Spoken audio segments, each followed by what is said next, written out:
Pues ya estamos con el señor John Gamarra. Él es subdirector de las Defensorías del Niño y el Adolescente. Y vamos ahora a continuación a ver un informe sobre bullying para entender un poquito más de qué se trata, ¿no? Esto que se llama la agresión. Mucha atención a los padres de familia, a los profesores, porque esto está como de alguna manera incrementándose. Hay mucha violencia contra, a veces se agarran de punto a un chiquito en el colegio. Vamos a luego comentar qué es lo que se está haciendo al respecto. Veamos el informe. Insultos, manotazos, golpes y patadas en el cuerpo y en el alma. Aunque usted no lo crea, estas imágenes registran una realidad que se vive en algunas escuelas y cuyas víctimas, niños de entre 9 y 13 años, prefieren callar.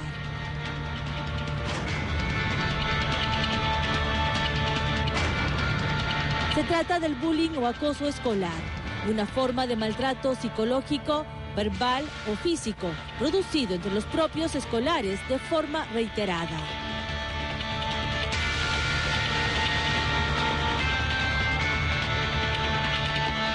El bullying es una forma de violencia escolar y su hijo podría ser víctima de este tipo de violencia si usted no está atento.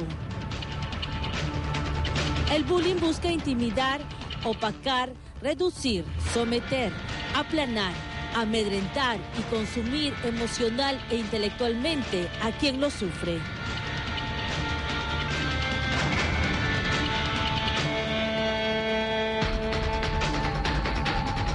Los niños que golpean a sus compañeros satisfacen su necesidad de dominar, agredir y destruir a los demás.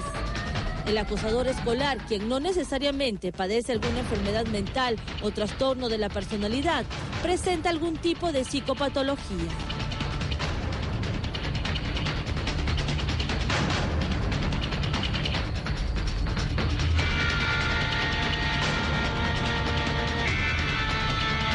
En nuestro país y según el Instituto Gestal, un 60% de colegiales sufre o ha sufrido acoso escolar.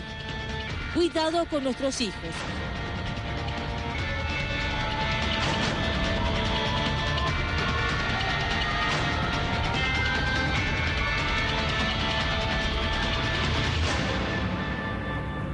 Los padres debemos estar atentos y observar a nuestros niños si presentan cambios en el apetito, en el sueño, si están deprimidos o si no quieren ir a clases. Allí algo pasa.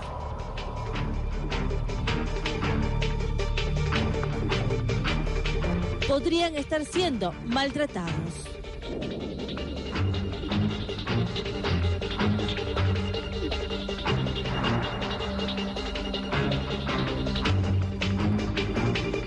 Basta de violencia también en las escuelas.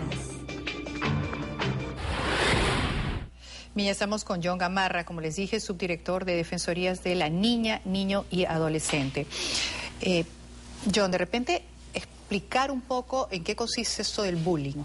Bueno, el bullying para empezar es el hostigamiento o acoso. La violencia es una forma, pero es el hostigamiento o acoso entre pares, o sea, entre adolescentes, no de un adulto a un adolescente, sino entre adolescentes o entre niños, ¿no? Eso es lo primero que hay que considerar. Lo segundo que hay que considerar es que es recurrente en el tiempo, o sea, no porque yo te he agredido una única vez y no lo he vuelto a hacer, eso ya es bullying, sino que es permanente, o sea, yo te agarré de punto, como usualmente se suele decir. Claro. Esas son las características principales del bullying, ¿no? Ahora, a veces pasa que ponte la clase el chiquito que lo agarra de punto, pero lo agarra de punto uno, y ese uno tiene como esa característica de líder malo de la clase, y todos se unen, entonces finalmente el chiquito termina siendo el punto de la clase. Así es, eso es algo recurrente porque no hay un perfil así estricto, pero parte de que el agresor haga este tipo de actividades es que él está buscando una validación social, o sea, que lo vean mejor como el líder en la escuela, que es algo justamente como el ejemplo que tú acabas de dar, ¿no? Busca reconocimiento, un reconocimiento que quizás en casa no está teniendo o dentro de la escuela a través de sus notas no está logrando, ¿no? Claro, generalmente que es el acosador, ¿no es cierto? ¿Qué perfil tiene? Tú acabas de mencionarlo, es un chico que probablemente no sea el mejor de la clase en notas. O sea, no es un chico considerado el estudioso de la clase. Busca un reconocimiento, eso es uno. Lo otro es que hay algunos chicos que han venido de contextos familiares difíciles, o sea, sufren agresiones en la casa desde muy pequeños y eso les permite validar la agresión como una forma de relacionarme con el resto. Lo otro también también que puede estar pasando son chicos sobreprotegidos. O sea, yo soy un padre y engrío tanto a mi hijo que valido todas sus actitudes hacia los otros. Incluso los golpeo y le digo, está bien, no importa, porque es mi hijo. Entonces, ese tipo de sobreprotección no solamente no ayuda al agresor, o sea, genera agresores, también puede estar generando futuros agredidos. ¿Por qué? Porque si yo lo sobreprotejo a mi hijo, él no tiene mecanismos de defensa propios, que todo niño debe de tener, que toda persona en realidad debe tener. Claro, bien. Ahora, ¿y cuál es más o menos el perfil de la víctima, no? Es decir, ¿a quién más o menos siempre agarran de punto? Ahí es muy variado en el sentido en el que el agresor siempre va a tratar de buscar algo que te diferencie. Y eso no necesariamente es racial, o sea, no es una discriminación solo racial. Pero también se da. También muchísimo. se da, sí, claro, el cholo, el negro, el chino, también se da, ¿no? E incluso el blanco, si estás en un espacio donde la gran mayoría es de otra raza. Pero sobre todo el diferente, el callado, el tranquilo. El estudioso, también, el nerd de la clase. El famoso nerd de la clase, Claro. claro. Entonces yo al momento de que yo te diferencio, yo te discrimino, inmediatamente ya trato de hacer que el resto sume en contra tuya, ¿no? Claro. Ahora, ¿cuál es la actitud que deben tener el colegio, los profesores, incluso los padres? Los profesores, para empezar, muchos de ellos intervienen. Hay aún que ver con claridad también que estas intervenciones no puede ser una única intervención y no volver a hacer más, sino hay que estar permanentemente. Tampoco los profesores pueden sobreproteger a los chicos. Pero a ver, los profesores para empezar deben crear un clima favorable en clase, un clima democrático en clase, porque eso les ayuda no solamente a sus clases, sino a que los chicos se sientan iguales y también sientan que el profesor es su referente, porque él está dentro del salón. El único al cual ellos van a poder recurrir en torno a ayuda es primero el profesor porque está cerca y luego la familia, que necesita siempre estar observando cómo está el menor, si se vuelve retraído de un momento a otro, si de un momento a otro no quiere ir al colegio. Eso es un indicador muy interesante también y que es sencillo, que si empieza a bajar las notas, si empieza a dejar de tener amigos, si empieza a aislar, si empieza a deprimirse, si empieza a tener autoestima baja, o sea, no empieza a arriesgarse a hacer cosas como todos los adolescentes lo hacen. Todos esos son indicadores de chicos que ya están empezando a tener algún tipo de problema, ¿no?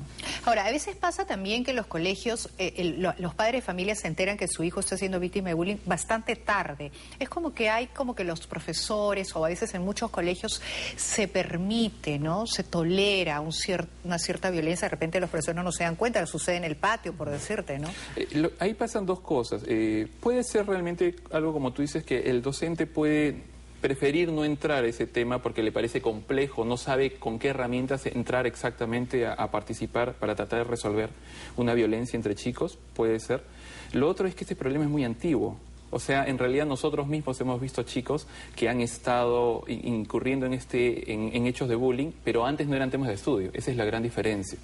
Lo otro también que puede estar pasando y que es muy frecuente también es que los adolescentes tienen un código del silencio, o sea, ellos no denuncian. Y eso pasa en todo hecho de violencia. ¿Por qué? Uno, porque el grupo luego te margina porque dicen, él es el débil, por eso denunció, ¿por qué lo denunció? ¿No? Porque ellos también validan y piensan que eso es algo normal. Claro, o el chico dice, no, yo no lo voy a decir a mi mamá, porque mi mamá va a hacer un escándalo en el colegio y ese chico iba a ser peor para mí. Entonces también mejor se quedan calladitos. Que a veces las intervenciones de los padres, al no ser, digamos, en coordinación con el profesor, al no ser algo que trate de buscar una solución permanente al problema, sino tratar solo de llamar la atención, resulta en realidad empeorando las cosas, ¿no? Eso pasa también. Claro, entonces, hay que trabajar, me imagino, a nivel de prevención, como tú bien dices, a crear una atmósfera de democracia, de valores en el colegio. Ya. Luego, cuando ya se está dando, ¿cuál debería ser la actitud? Porque justamente es parte de la campaña que ustedes están promoviendo. Así es, nosotros estamos diseñando unos foros, varios de esos ya se han llevado a cabo con todos los distritos de Lima, que es en realidad la que maneja la mayor cantidad de población educativa. Y estos foros, ahora tenemos uno el 25 y el 26 en Magdalena, el 25 y el 26 en Lurín. Están congregando cerca de 20 demunas más o menos, que cada demuna identifica un distrito de Lima. Lima tiene 49 distritos en promedio con Callao. Y lo que estamos queriendo hacer es llamar primero la atención y empezar a generar mecanismos. Pero esto no es un proceso suelto, o sea, no solamente es hacer un foro por hacerlo, porque como digo, esas cosas no resuelven el problema, sino es hacer estos espacios de discusión, estos espacios para también recoger algunas de las perspectivas de los mismos profesores, para a partir de ahí generar un protocolo de atención que permita que el Estado en su conjunto, con todos los actores que tenemos, educación, nosotros como Ministerio de la Mujer, el Ministerio de Salud, a partir de sus programas de salud mental, podamos intervenir con éxito. ¿Cómo hacer los padres que de repente nos están viendo y su hijito lo fastidian por A, B o C, para que el niño no pierda esa confianza y que se genere este vínculo permanente, de tal suerte que mi hijo me pueda decir a mí, oye mami, me hicieron esto en el colegio, y uno también saber cómo reaccionar, ¿no? Lo primero es comunicarse con el chico. Muchos padres, por tiempo, por espacio, por una serie de factores que incluso los contextos ya han cambiado, ¿no? Ahora los dos padres trabajan. Debemos de acercarnos y relacionarnos con los chicos, debemos que conversar con ellos, tenemos que estar permanentemente en contacto y preguntarle ¿cómo te fue en clase? Cuéntame cómo te fue, ¿quiénes son tus amigos? ¿Cómo te llevas con ellos? Preguntas muy simples en realidad. Eso lo hemos perdido mucho, el comunicarse. El otro es observar, porque cuando un niño ya tiene una distancia con el padre, el otro es observar moretones, ropa rota, comportamiento, como comentaba hace un minuto, que haya cambiado, y a partir de ahí acercarse y tratar de ver si es que realmente él está siendo una víctima o no de bullying. Luego de eso, lo primero es hablar con el profesor y decirle, mira, o sea, yo ya identifiqué que mi hijo puede estar siendo o agresor o agredido, porque ambos son víctimas al final. Y decirles cómo hacemos para poder resolver el problema, porque ahí dentro del aula solo el profesor es el único que puede resolver los problemas. Llamar quizás al otro padre, conversar y tratar de que en conjunto se resuelva el tema. Claro, bueno, sí, finalmente solamente una chiquitita mención a estos colegios, por ejemplo, el Melitón Carvajal o estos colegios que ya esta violencia es generalizada, ¿no? ¿Qué pasa ahí? ¿Qué pasa de repente en algunos barrios de nuestro país, ¿no?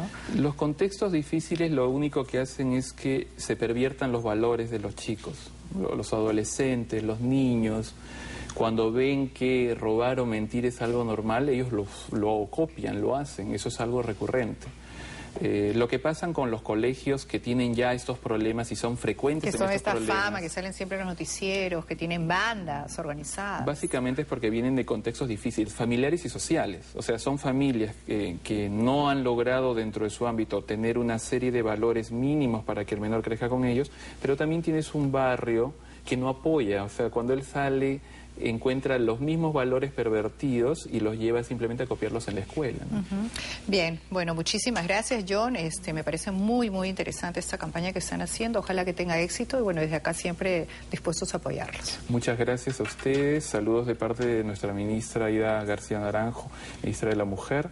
Nada, y encantados de poder ver este tema y gracias más bien a ustedes por tocar esos temas. Esos temas son delicados, la labor del Estado está trabajando, pero igual siempre necesitamos que ustedes nos apoyen para poder llamar a la población a que nos acompañen en estos procesos. Claro, es un tema que debe estar en agenda permanente. En agenda pública permanente. Exacto. Bien.